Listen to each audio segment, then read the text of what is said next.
RMN Network News. Dalagitan naman sa Naga City, natagpo ang patay sa damuhan. Biktima pinaniniwala ang hinalay. Ang kasama natin sa balitang yan mula sa RMN Naga, si Radyoman Kevin Alba.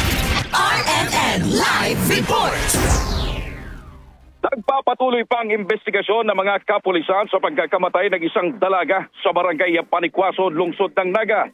Kahapon ang matagpuan itong wala nang buhay habang nakaandusay sa isang madamong lugar sa Zone 6 ng barangay Panikwason. Kinilala itong si Rosalie Indico, 18 anyos, residente ng nasabing barangay. Ayon sa pahayag ng tiyahin ng biktima na si Evelyn Indico, pasado alas 6:30 ng gabi ng araw ng Miyerkules nang magpaalam umano ang kanyang pamangkin na pupunta lamang sa covered court malapit sa kanila upang mag-research dahil may wifi connection sa lugar. Ngunit ang dalaga ay hindi na nakabalik pa hanggang sa makita na itong wala ng buhay. Ayon pa sa tiyahin ng biktima, hindi sila agad nagtaka sa hindi pag-uwi ng kanilang pamangkin dahil sanay daw itong makitulog sa kanyang kaklase. Inaalam ngayon ang posibleng impormasyon galing naman sa malalapit na kaibigan at kaklase ng biktima dahil nakita raw itong sumakay sa isang motor na minamaneho naman ng isang hindi pa nakikilalang lalaki.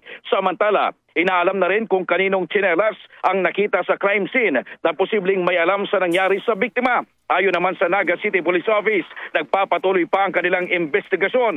Ngunit mayroon na silang person of interest sa kaso ng dalaga. Hindi rin naman anya inaalis ang posibilidad na hinala ito dahil sa walang damit pang itaas ang dalaga nang ito'y makita. Nanawagan naman ngayon ang pamilya ng biktima sa kung sino man ang gumawa ng krimen sa kanilang pamangkin. Sana po si nagawa ng krimen sa aking pamangkin, sana po magsuko na para po matapos ang problema. Bahagi lamang ng mga naging pahayag ni Ma'am Evelyn Indico ang tiyahin ng nasabing biktima. Kasama mo sa RMN DWNX Saga, Radyoman Kevin Alba, Tatak, RMN RMN Network News.